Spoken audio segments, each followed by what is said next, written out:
next panel is on the trends of innovation, and we have Charlene Prempeh, Dr. Trish O'Flynn, Dorothy Chou, and Natsai Audrey Chieza. And this panel will consider AI, bias and representation, directions in biotech, and ethics that impact innovation. And Charlene, I'll just introduce you and you'll introduce the rest of the panel, if that's okay. So Charlene Prempeh is the founder of a vibe called Tech, a Black-owned creative agency approaching creativity through an intersectional lens. Charlene is also a Financial Times columnist and contributing editor, and a vibe called Tech has worked with brands including Gucci, Steen Goya, Faber, Frieze, and institutions including the Whitechapel and V&A East. I'm very, very excited to be joined by these three brilliant women on the panel today. Can we start by you just giving a brief introduction to who you are and the role that innovation plays in your jobs, in your day-to-day jobs, and then I'll start by explaining what the panel is going to be about today. You can go first. You're next to me. Thank you. Hi everyone, I'm Trish O'Flynn. I'm a research fellow with Jigsaw Foresight, and I'm delighted to be here. I'm covering for one of our co-directors, Dr. Wendy Schultz, who works with the Chatham House Sustainability Generator. And we're a foresight and change management consultancy. We have research capability in a creative studio, and if you want to look at us, we're on LinkedIn. But basically our work is around designing processes for futures thinking, and we work with clients ideally to leave them hopeful about the future and their ability to shape it. Thank you. Hi everyone, my name is Natsai Audrey Chieza, and I'm the founder of Faber Futures. We are an agency at the intersection of design, biotechnology, and culture. And what we're trying to do is find ways that are strategic to bring what is happening at lab scale in the context of biotech into the real world. And we think that design is an essential vehicle towards that aim, specifically because we have to ask questions about the kind of future we wish these technologies to usher in. And so we work in a pretty sector-agnostic capacity because the work that we're doing is systemic. And so from institutions to brands and biotech industry, we are sort of mediators in that process. We're very excited right now to be at a really interesting point in our practice, because what we're seeing is the emergence of scalable technologies in biotech, and that we can, as designers, start to play with the products of those innovations, and not just play with materials to make beautiful things, but actually play with new ways of building supply chains in a way that attends to the kind of future that we want to live in. So I'm excited to talk to you today about that. Hi everyone, I am Dorothy Chou, and I lead public policy and public engagement at DeepMind, which, if you don't know, is a company that is based here in the UK. It was founded in 2010 and acquired by Google and Alphabet in 2014. And we work on systems that hopefully will help us turn the very scarce resource of intelligence into something that's much more widely usable, so that we can turn all the information that we see in the world today and the incredible content out there into actionable knowledge. A lot of our applications focus within the sciences, so you may or may not have heard of a system called AlphaFold, which is a system that predicts the shapes of proteins. And if you don't know about proteins, the easiest way that I can think to explain it is that I think we've all heard relatively of DNA. Proteins are the way that DNA expresses itself. So a lot of the diseases related to proteins misfolding include Alzheimer's, Parkinson's, Huntington's, a lot of the major diseases that are affecting people in the world today. And so what we hope is that we can take the protein shapes that determine how they function and figure out how we can hopefully provide more understanding of those diseases, and down the line work with companies that can develop cures and other things. So I'm really excited to be here today, and thank you for having me. Thank you. I'm sure you've all realized this, that the three very different perspectives, right, on innovation. And I think that's going to make for an interesting discussion today. Because what we're trying to understand, or begin to understand with this panel, what are some of the opportunities in innovation? What are some of the risks? but also in a lighter way, what are kind of the hopes and dreams for the future that we can get excited about? So starting there, and you can decide who goes first, but what are the innovation trends that you think are shaping the future? You go. Well, I'm going to say that I'm not going to talk about specific innovations because as futurists, we recognise that innovations do not remain in their original use class. Artists use them as media, children turn them into games, the military-industrial complex weaponises them. And so what I would like to mention briefly is some of the more contextual pressures that we were facing in terms of the environment into which design emerges. And I think our fundamental dilemma, which has been touched upon by other speakers, is that this notion of human domination over nature, rather than us being in and part of living ecosystems, has led to a commodification of nature and economic growth at all costs, even to the extent of making our planetary home potentially uninhabitable. So we're in what some people call a polycrisis. Geopolitically, we see conflict, we see fragile supply chains, we see demand for resources that outstrips planetary limits. We see polarization of social values, a lack of trust in science, a lack of trust in politicians. And our economic trends show fragility in global trade, global supply chains, but also in the distribution of value and wealth between different sectors of the human community. And I also want to say that, you know, there's a growing mistrust in technology. I'm not a technology person, but we see it, you know. And when we're talking to clients about how they will adapt and mitigate their own futures, and be it companies or sectors or professional international organizations, we're thinking about there's a lack of transparency perhaps in the design process, and there's negative impacts on rights, privacy, minority groups. And so when I think about how we shape the future and the innovations that will shape the future, I think about the interplay between all those different factors I've just mentioned, and how we choose to respond to them will take us down very different paths in terms of many possible futures. So I'm going to leave it there. Yeah, so like considering what's just been said there, when you're kind of looking at materials and how you innovate for the future with those materials, what are those considerations? It's very difficult to have a single answer to that. Yeah. And I think maybe I can share some learnings from a recent project that we've just launched, Yep. where we sort of come in with assumptions about what you can do, and then you learn by doing what's actually possible. And so we have, in partnership with a biotechnology company in the US called Ginkgo Bioworks, just developed and launched a brand and platform called Normal Phenomena of Life. Our thesis was, let's build a direct-to-consumer brand that can communicate, share the potential for biotechnology, all of the value that it's going to bring, but crystallize this through product innovation. On the front end, you are met with a beautiful, I was about to say a regular website, it's beautiful, but a very accessible website retailing products that are made with biotechnology. On the back end is building the supply chains to make some of those products possible. And there is not a one-size-fits-all approach to how you might decide to work with a biotech company.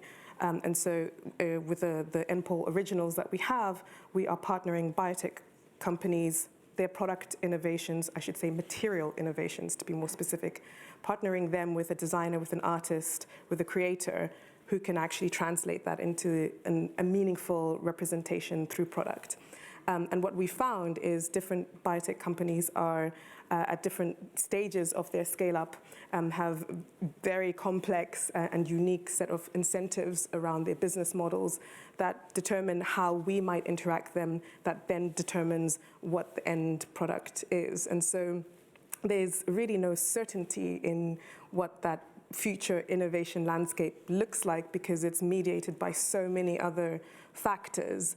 But what I think has been really key for us is to have an underlying thesis that to bring these supply chains to bear and for them to be scalable, we have to be able to demonstrate different kinds of potentials, different kinds of innovations, different kinds of futures, and that we need as many represented there as possible. And so I think we're learning that the future isn't static, and those possibilities are pretty much open-ended, and that a lot of the times we're not necessarily in control of the final manifestation. And are you finding generally that kind of working with big organisations has been challenging? I'm going to say that we are very lucky to be able to have such a project in the first place. It's a very unique set of circumstances. For context, Ginkgo Bioworks and you are of course working with Ginkgo to bring synthetic biology with AI, which is. But I like to think of it a little bit as a good example of the Google of the future, but make it biotech. And so what we have created is an app store. It's a very unique set of circumstances that this exists with them. But to your question, how difficult can it be, or can it be difficult working or challenging working with larger corporations? I think that project has only been possible because we are such good friends and because we've committed to long-term collaboration. And I think a lot of the conversations we're having about, are we ready for this transition? We don't talk about the kinds of relationship building we actually need to do to mobilize people towards ambitious projects, to share the risk, to be willing to take risks in this way. And I think before this project sort of was initiated, we'd been building that relationship for about 5 years.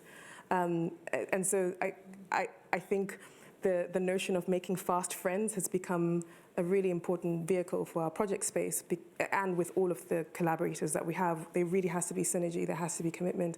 And what you then tend to find is that people are willing to go above and beyond to make some of these things happen that would otherwise not happen, not because the technology isn't ready, not because, the supply chain doesn't exist, or deliveries aren't going to get through, but because of sheer willpower. And I think that is reflected in our politics. Where there's a will, really, there's a way. It's the question of whether or not people want to work together. I've got so much to say about that. We can do it offline. I think it's just a really essential point that we should all take on board, is around the relationship building, because it's something that in other industries like fashion and music, it's such a central part of the industry. So people just party together, they have dinners together, it's part of the world. In this world, it's less common, or it's seen as less essential, whereas in fact, I think we're at a turning point where it's so necessary. So, yes, I agree. So Dorothy, I feel like you must be asked so many questions at the moment. I feel bad asking you anything in terms of AI and what that means for innovation in the future, but I have to. I was just reflecting on what Trish was saying, and then Sinead before that, and then Natsai. It's all brings you to this point where it's a really interesting time to be bringing a very new innovation and technology into the world. I would say politically, we see a lot of preservativeness around. Politicians are, many of them, taking away the option of positive change as something that can exist. They'd rather go backwards. Things were better before, things are scarier now.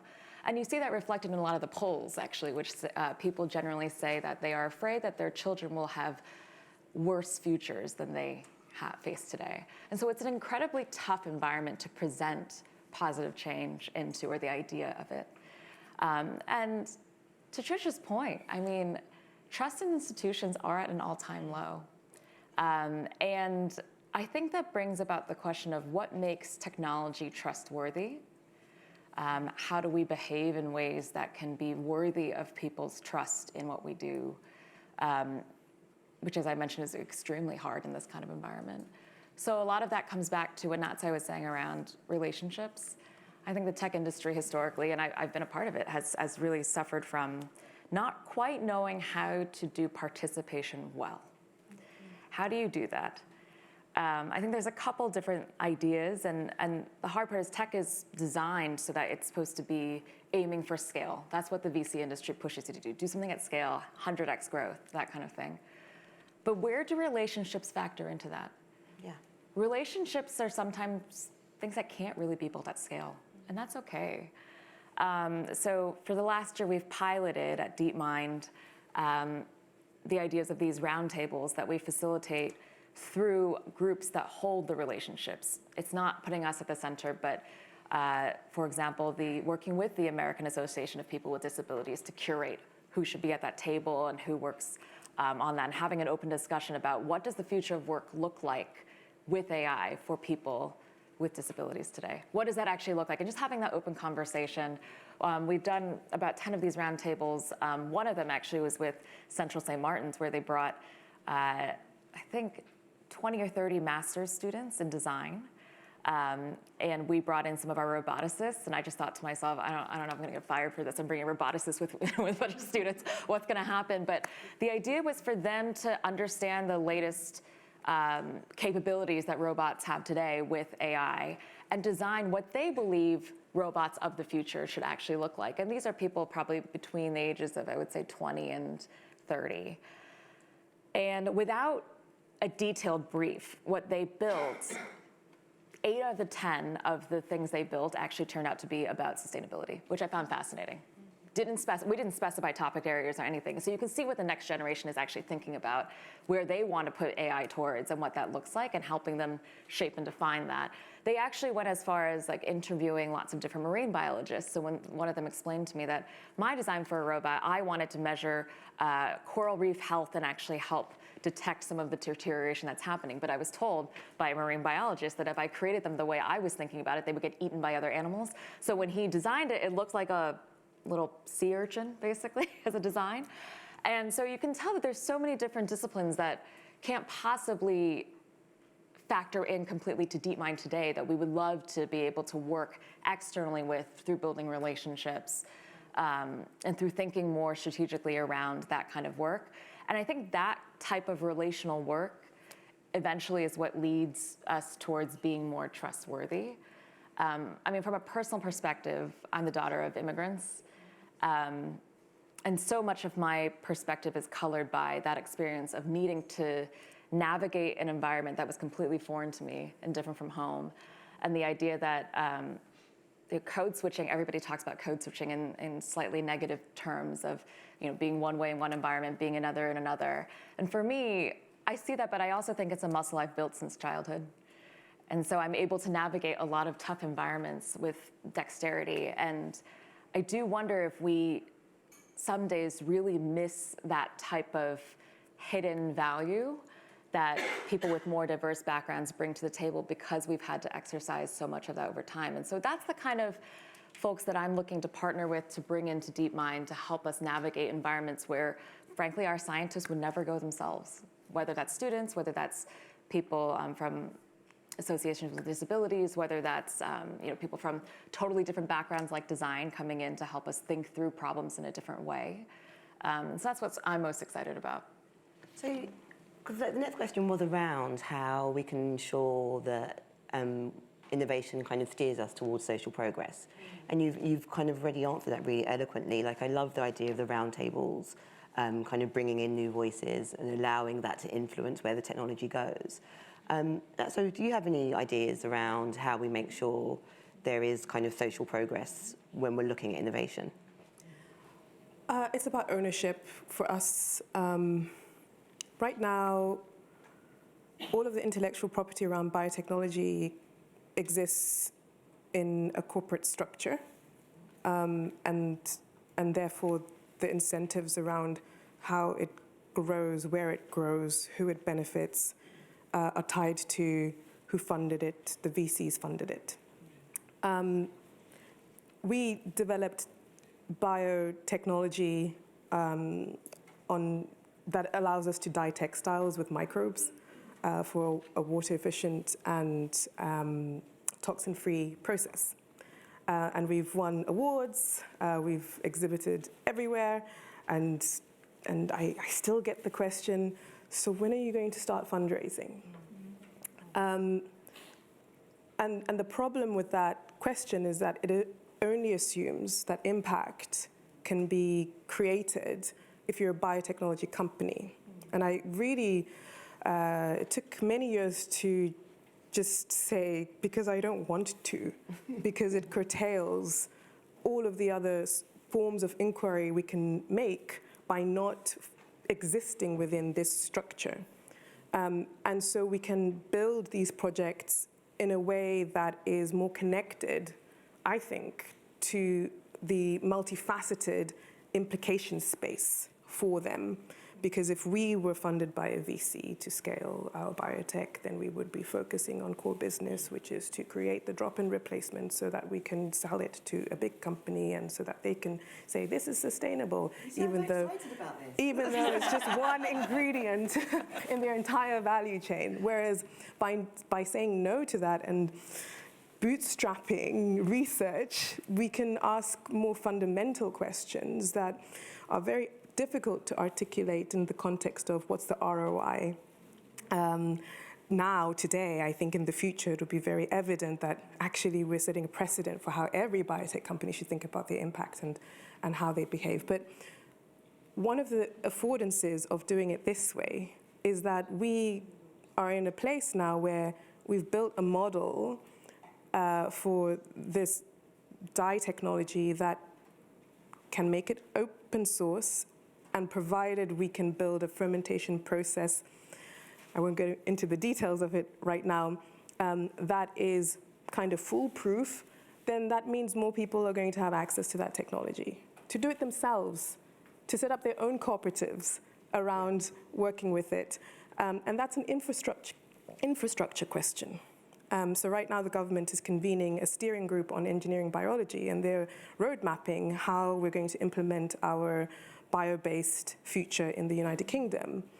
And there should be designers in the room helping us understand what kinds of infrastructures might require us to think about how we engineer living organisms upstream so that they can actually live in the wild and be accessible. And so this question of equity isn't just about, for us, isn't just about how do you distribute the profits.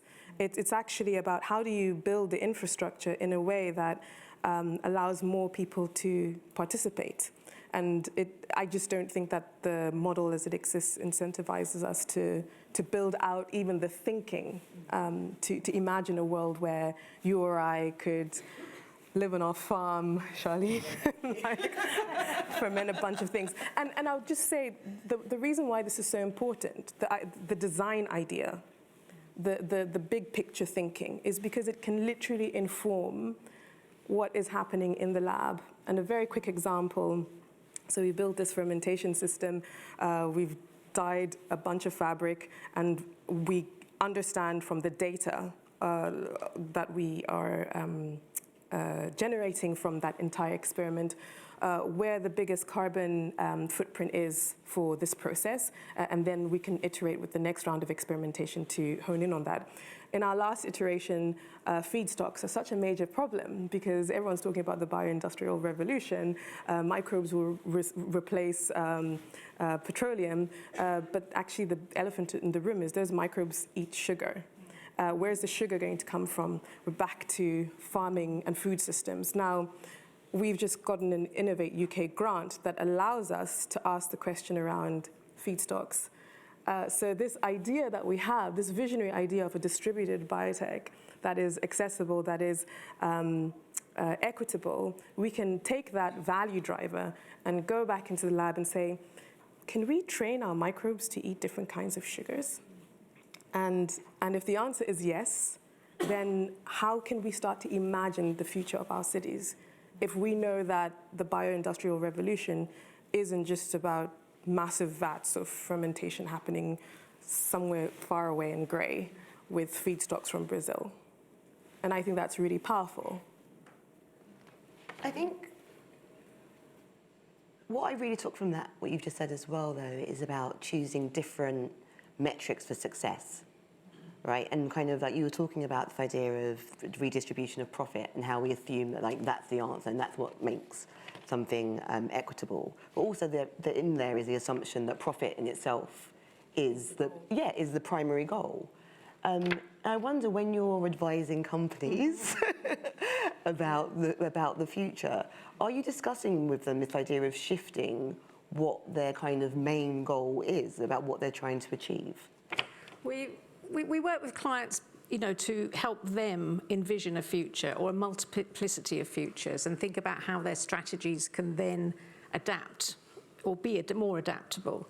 And we've done some work with the Deep Transitions Lab at the University of Utrecht, which is about sustainable investment and thinking about how you can use, with a panel of global investors, to look at where investment can be most usefully put to lever these changes in the system. It's not about short-term optimization of profit. It's about thinking long-term, because they've taken on board the idea that without system change, then the future is really short-term. Is it still long-term achievement of profit? Potentially, and then that's something which, I'm not trying to overthrow capitalism, whatever my personal views about it, And I think for a lot of these companies who are thinking about biotechnology, thinking about AI, which is obviously a hot topic at the moment for our clients, is a lot of these technologies are pretty impenetrable for the lay person.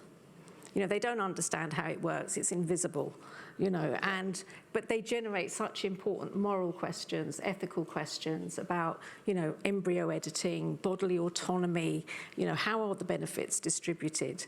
And I think for the future, one thing we're talking to people about, and it's something which we did some work with the Law Society of England and Wales, and I'll just promote our report that we did about 18 months ago about the law in the bio-age.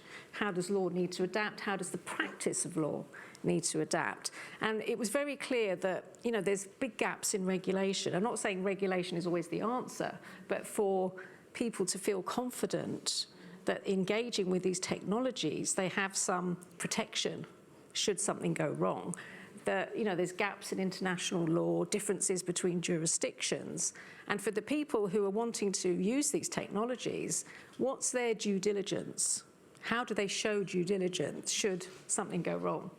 And there's a lot of, how many of us, when we're downloading an app, I don't read the small print. I believe lots of other people don't either.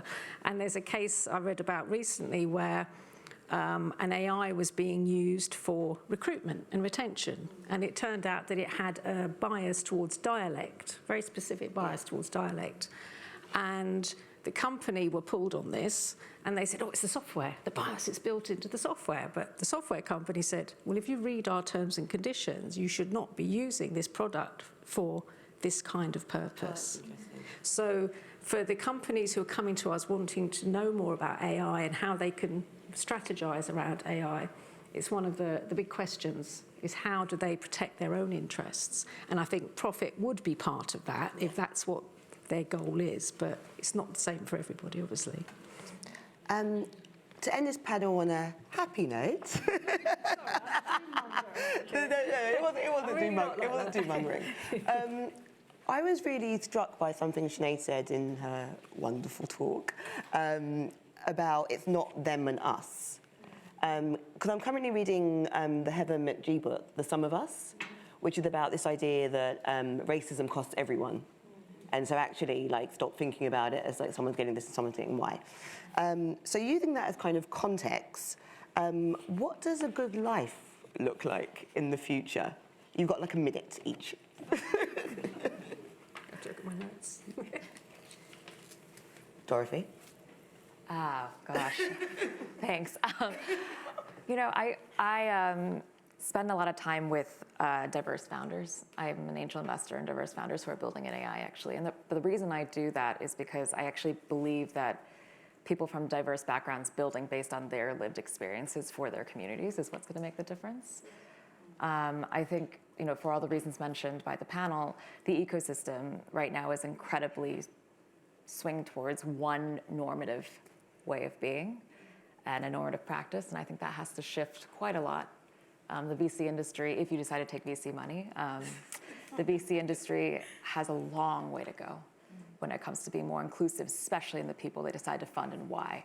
If you're doing seed stage investments like me, you know that you're not actually looking at a real business model. What you're looking at is the founder. And can they surf the waves that are going to come at them when it comes to building their company? And so your bias about what makes a good founder is what makes you fund them. And so I think that is the thing that I would look at, that node of, who gets the capital and why. To Trish's point, I would look at what are the policy changes we need to make in order to facilitate more of that. And then I think, what is a social change that also needs to happen along the way?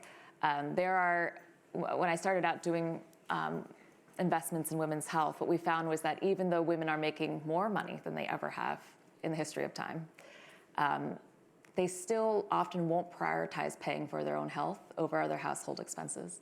And so there are interesting social elements that we need to consider when it comes to how are we going to bootstrap a lot of these innovations that we desperately need, including with AI, and thinking through, how do we include these social and political norms and what's happening in the world when we think about who gets to evaluate our systems for how they're supposed to work, to your point earlier. And so a lot of what we need to think about, I think, with AI and also with innovation is where is the funding going and why, who has access to it and why, and who's evaluating it, and how do we encourage more participation in that world. And I do think that AI can be an important and crucial part of that future, but we have to build it together. Sorry, that was more than a minute. That's all right. It was good, so it was worth it. Natsai, what about you? A good life. We're busy. We're all busy people doing our busy things. And I think that a good life would be if wherever we're being busy, we're close to nature in some shape or form. And so thinking about what it means to live a biophilic lifestyle is about how we design our cities. But it's also about, how we change our land laws in this country for greater access to the living world. Part of the reason why we're so estranged is because it's so difficult to get access that isn't a bridle path to nature and to feel it every day, to feel connected and rooted to the things that we're talking about. We're talking about a bio-age, and sometimes I kind of bristle at that because we are also living through mass extinctions. How is it a bio-age when everything's dying? Is it a bio-age because we now have drop-in replacements that are bio-based? Is that what the bio-age is? Like replicants of what nature used to be? And so I think it's really important to attend to how we create environments where people can be in the place that they want to save a little bit more. And then we'll end with you. Okay. Well, futurists would say there is no single good life, and whose good life is it anyway? Mine. And for whom? Yeah, for you. Because our preferred futures are subjective, and it's about choices. And design is about choices, aesthetic and functional. And, in our work, we're making choices every day in the processes that we design for our clients. But these choices ripple into the future. And there is also an ethical element to our choices as much as a subjective one. And I suppose when it comes to manipulation of living systems, which the technology we've been talking about could allow to happen, does allow to happen, are we thinking about design that is more reflective and takes responsibility and is accountable? Because, we've heard about, moving fast and breaking things. I think as we move into an age of breaking living systems, which we're currently doing, in terms of climate change, how can our innovations take us to a new place? On that note, Thank you. we have a minute for questions, so make it good.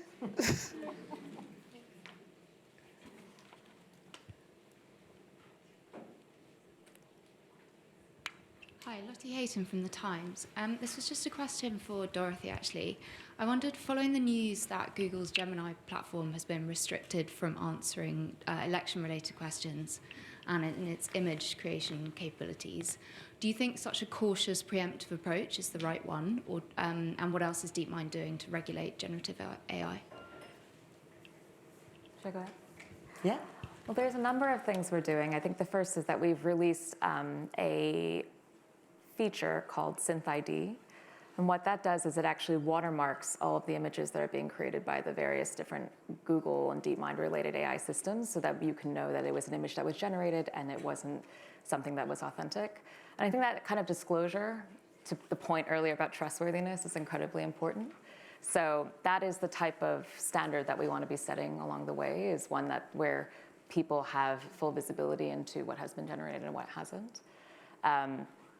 And in terms of a lot of the different features, I think we're doing a lot of work to not only evaluate systems ourselves for how they're being used, but also broader communities. And I think the use case is extremely important, because what is appropriate for one use case may not be appropriate for another.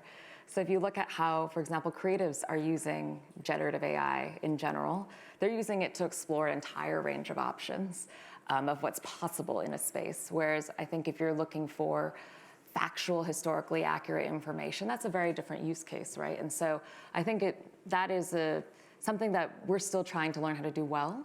But I think that is an incredibly important part of the conversation, is what are you using the AI for? What are your expectations around it? And then how do you understand how it performs to that use case or not? One more question? From Connected Places Catapult.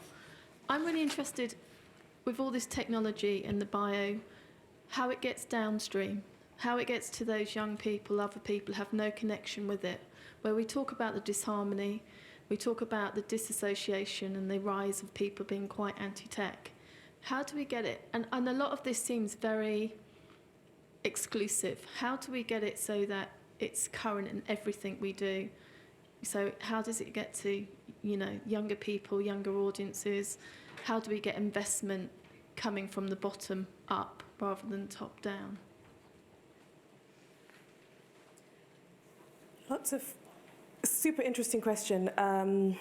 Investment bottom up rather than top down. I'll interpret that as, how do young people get to participate in that? And I think lots of ways. One example I'm going to give, and maybe it's too far away from your timeline of what constitutes young and how soon do they get to participate. But one of the biggest barriers to designers having a seat at the table in shaping what is going to happen, what is happening with biotechnology, is lab access. You have to beg, borrow, steal, and make friends with scientists who might allow you to play in this space a while, but there's no funding for you to sustain that work. So there's a question of how do we fund innovation by designers in the sciences? It's a very specific question. And what are the incentives around that are not the same incentives a PhD at Imperial would attend to? Very specific question. And then what is very exciting, and maybe you've seen since you've visited CSM, CSM have a lab upstairs near the fashion and textile department, because they have decided to institute that thinking by building an MA around it, which means for the first time we have, I think, 3 generations now from that course who are receiving an education as to their responsibility in this space, and that's so essential. It doesn't attend to very, very, very young people, but I think one other useful way of thinking about participation and engagement is the role of brands actually to come in and start to normalize these technologies, learn how to talk about them in a way that is going to be inspiring, is going to reveal what those capabilities are, but also in a way that can build trust by attending to claims that are being made so that you're not greenwashing. This is another really key aspect. So I don't have a total one-size-fits-all, here's a silver bullet, but I think there's something in education, and then there's something in how we onboard these technologies and put them within a product space that helps us understand them as cultural artifacts that are going to do a lot of the heavy lifting that you're talking about. I know. I know. Well, thank you. It was a pleasure.